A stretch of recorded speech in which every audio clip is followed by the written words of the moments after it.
Here we go, last day of the week. Still reading our Bible. I hope you can read it throughout the weekend, but we're going to look at chapter 16 through 18. And at first, it begins with the atonement ceremony, right?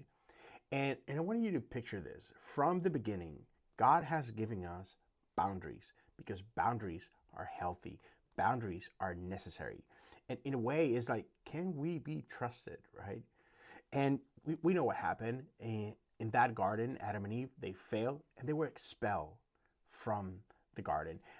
Cain murders Abel. He's expelled from that. Like, there can be no communion between sin and God, right? So here we are in this ceremony where we have two lambs, and one gives his life to, be shed in that altar. But then the priest puts his hand on the other lamb's head as a symbol of all the sins of the people are transferred into this lamb, and then that lamb is expelled into the wilderness as a symbol of sin cannot habitat with us, right? Sin cannot be in God's presence. So go take those sins away, be far from us, right?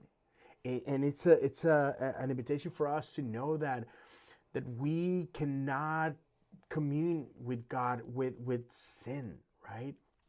And so that is that ceremony, right? And then we continue reading chapter 17 and 18, different boundaries around the things that we can eat and around even sexual practices, right?